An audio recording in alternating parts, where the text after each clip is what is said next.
As we look at the economic policies of the NDA government, one cannot help but see a pattern.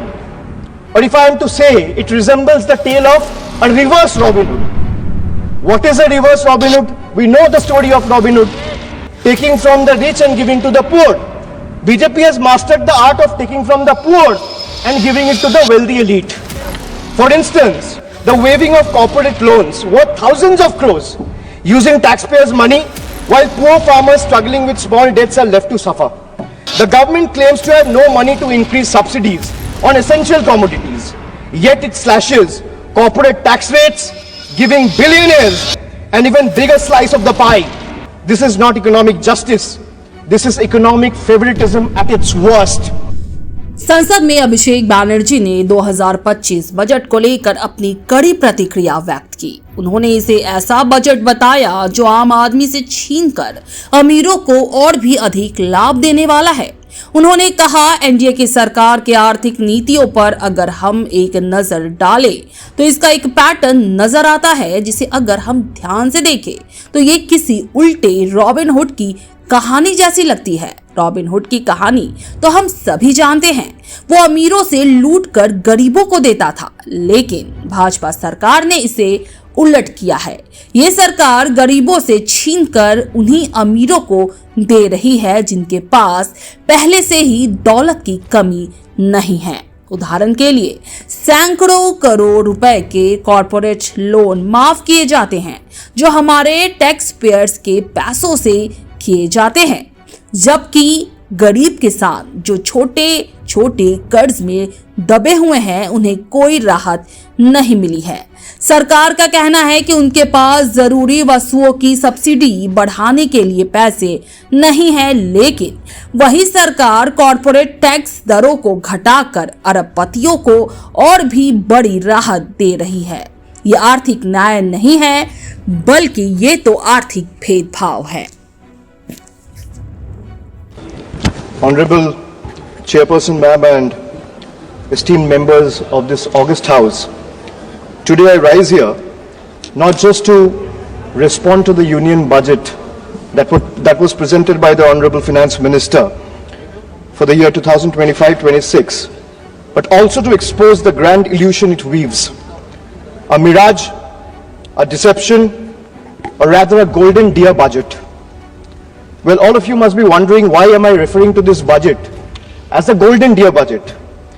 The 2025 union budget is nothing but a Marich moment from the Ramayana, an elaborate illusion designed to deceive. Just as the demon Marich took the golden form of deer to lure Ma Sita away, the NDA government has crafted a shiny, dazzling budget promising prosperity while hiding the economic catastrophe beneath.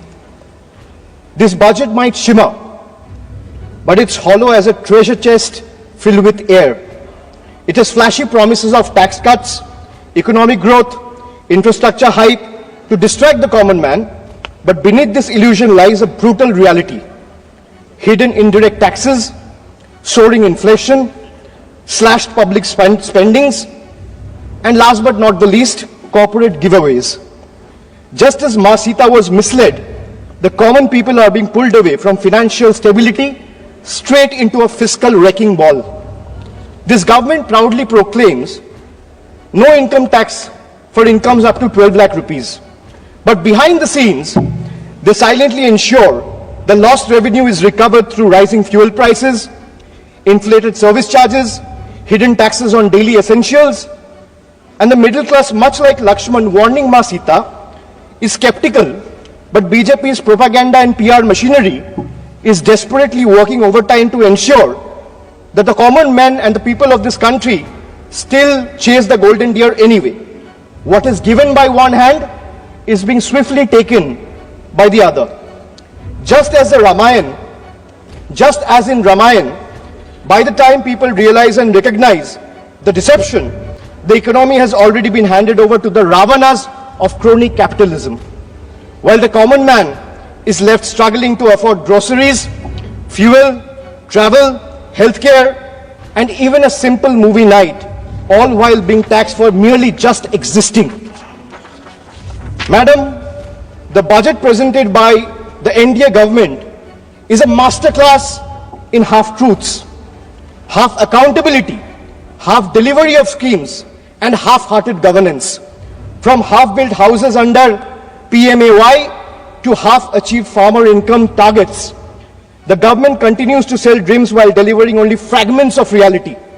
Infrastructure projects remain half-finished, welfare schemes reach half the beneficiaries, and their failed economic policies cater to half the population, leaving the rest in uncertainty. This is not a vision for developed India. It's a half-baked agenda wrapped in propaganda. Make no mistake, much like demonetization, GST, and the draconian farm laws, the full extent of devastation will only be visible when the smoke clears. I'll start with half-truths. So the NDA government in Maharashtra launched the Ladki Behan.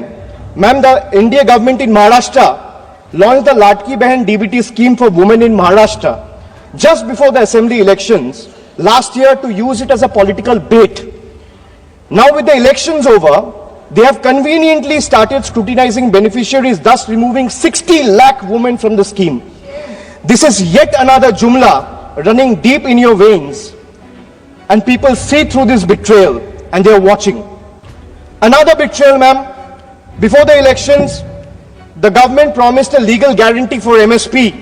After the election, the promise have disappeared without a trace. Madam Finance Minister is here and I'm glad she is present in the House.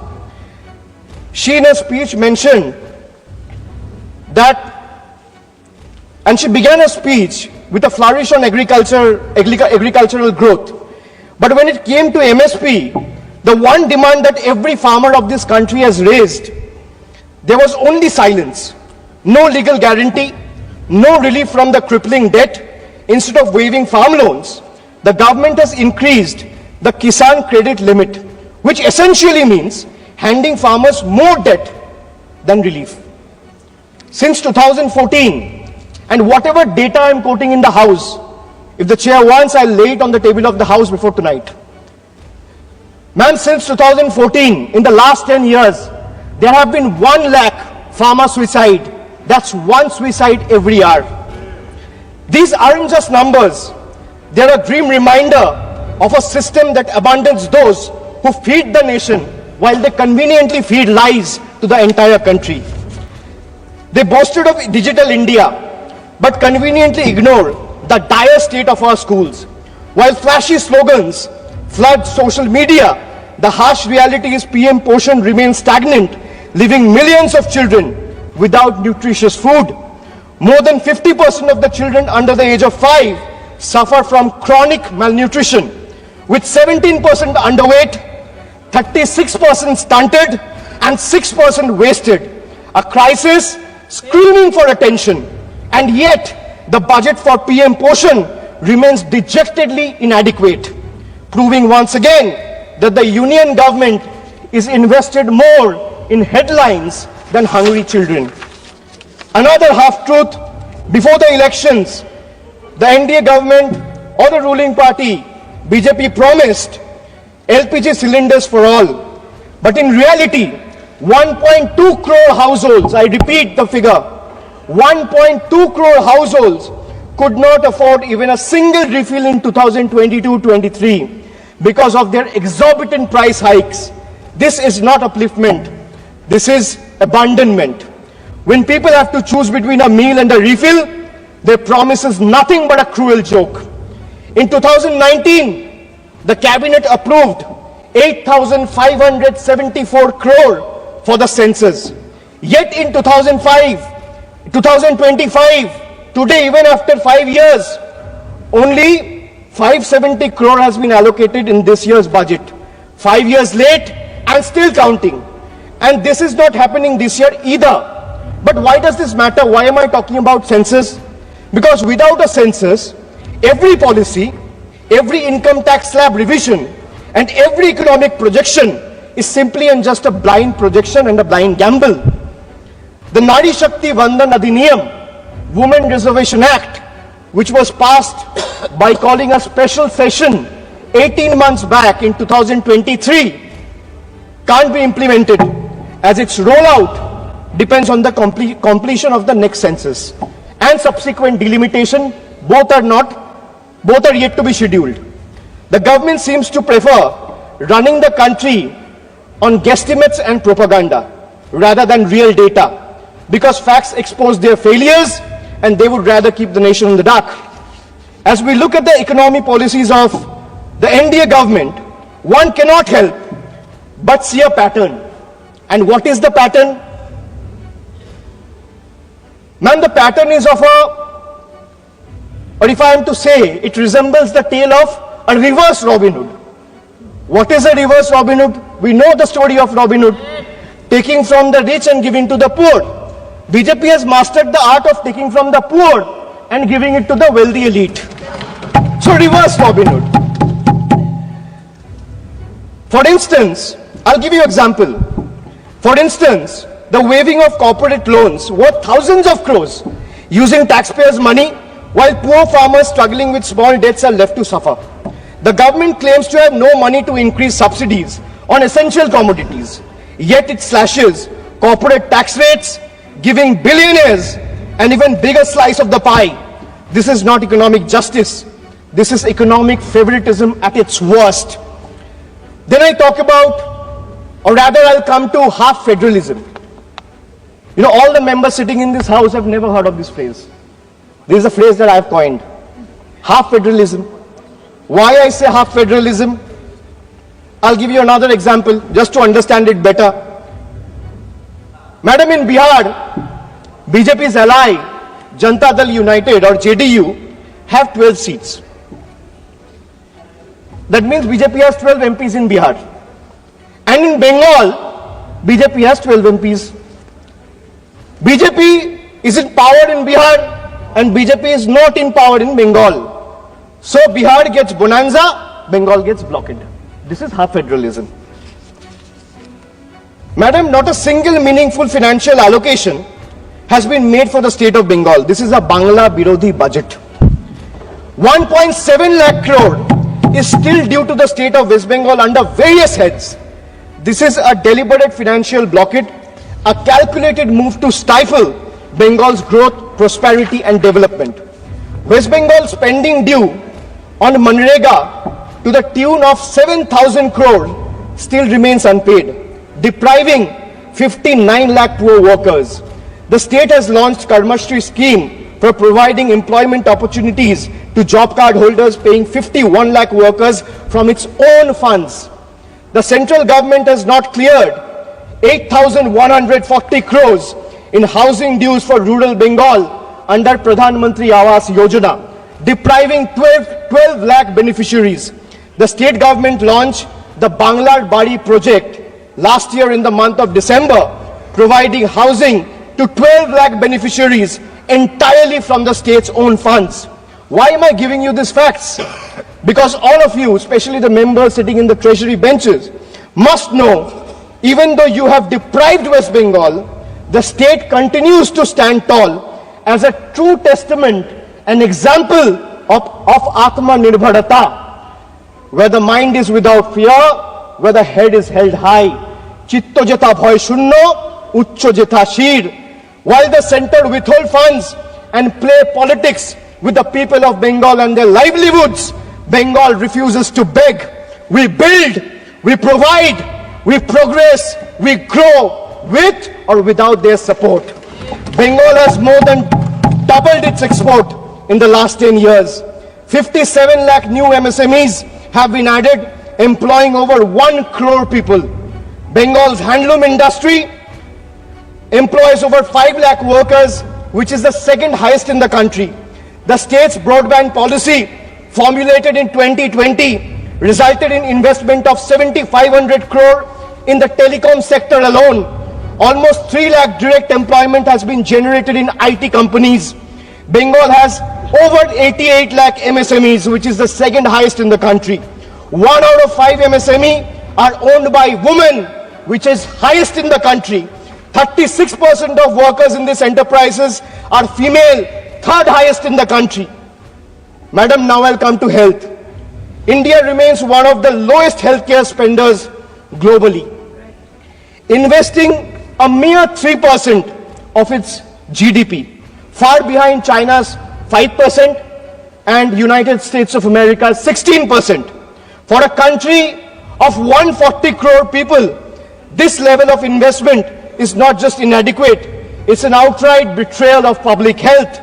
The government has opened floodgates for 100% FDI in insurance, happily inviting foreign profits, but refuses to remove the crushing 18% GST on health insurance. So while the corporates enjoy free rein, the common man is taxed while they are fighting for their own lives. This is not reform. This is a rigged game where the poor and the downtrodden and the common people of the country are deliberately made to lose. Instead of strengthening government hospitals, this government prioritizes private insurance. Models like PMJAY, whose allocations shot up by 29%, essentially funneling public money into corporate pockets. Strengthening public health care could have benefited millions, but instead government chose to privatize healthcare under the guise of welfare. And if the government truly cared about public health, why has funding for mental health programs like National Mental Health Scheme has been slashed by 16%? Why is NIMHANS, which is the country's top health mental institute, facing budget cuts? The answer is simple. The government just doesn't care. If healthcare were a priority, this budget would be investing in real solutions, not just mere illusions. Under BJP rule, all of them combined, they excel in crafting headlines. But when it comes to hospitals, medicines, genuine public health investment, the reality is nothing short of an empty set. Madam, now I'll come to half minister. I spoke about half truths. I spoke about half federalism. Now let's talk about half minister. Because our part-time railway minister is also juggling between two other ministries. One is electronics and IT, and the other one is information and broadcasting. Running the Indian Railways, which is considered as a lifeline for millions, is not a side gig, madam. But under BJP, governance has become a multitasking circus, delivering half-baked results everywhere. Why I say this? Because from the time this government came in, they have discontinued the railway budget. What they have done for safety? How many kilometers have been covered under Kavach? Between 2015 to 2024, there has been 678 consequential railway accidents, where more than 784 people have lost their lives, leaving more than 2,000 injured. No wonder tracks are crumbling, the tech sector is struggling, and the media is drowning in propaganda. Then, ma'am, I come to half-baked answers. I can ask 50 questions or 100 questions to the government, but let me ask only 5. Why did you promise the people of this country a $5 trillion economy by 2025? We are in 2025 today, in the month of February. And looking at the rate India is growing, that goal will not even be achieved by 2037. Forget about 2025. Why did you slash funds for LPG connection to poor households by 30% over revised estimates? Why have you slashed funds for crop insurance scheme by 25% over revised estimates? Why has the Data Protection Board of India given only 5 crore rupees when the cost of running Parliament for a single day is more than 9 crore rupees? Why has the budget allocation for minority affairs have been slashed by 57%, decreasing significantly from 1,575 crores in 24-25 to 678 crores in 25-26. These are hard facts. These are data. Ma'am, now I come to half accountability. After half truths, after half federalism, after half minister, after half-baked answers, I come to half accountability. A government is expected to be 100% accountable. But this coalition government believes in half accountability. You all must be wondering, where is the other 50%? Well, that's conveniently covered by the Godi media. Because if you ask them, if you ask the media, according to them, this government is working 200%, is functioning at 200% efficiency. And in their world, in the media's world, there are no failures. Failures are invisible. Questions are forbidden. The only policy is propaganda. Ma'am, let me make just two quick points to prove their half accountability. In price rise, the food inflation in 2024 averaged at 8%. In October, food inflation was at 14-month high. The bottom 5% spends 66 rupees a day, while the cost of 2 veg thalis exceeds 150 rupees. Household savings have dipped to a 50-year low. In case of unemployment, youth unemployment is at a staggering 45%. 3 out of 10 graduates today are unemployed. Under PMKVY, only 18% of the trained candidates were placed. Over 90% of the workforce employed in the informal sector lack job security and benefits. Madam, now I'll come to half delivery. Now let me present before you a few examples of half delivered services. Time and again, this government has misled the people, making tall claims, but has failed to deliver where it truly matters. I'll start with Beti Bachao, Beti Padhao. Launched with much hype and fanfare to promote girl child education and welfare, yet over 80% of the scheme's budget was spent on publicity rather than spending it on the actual benefit for girls.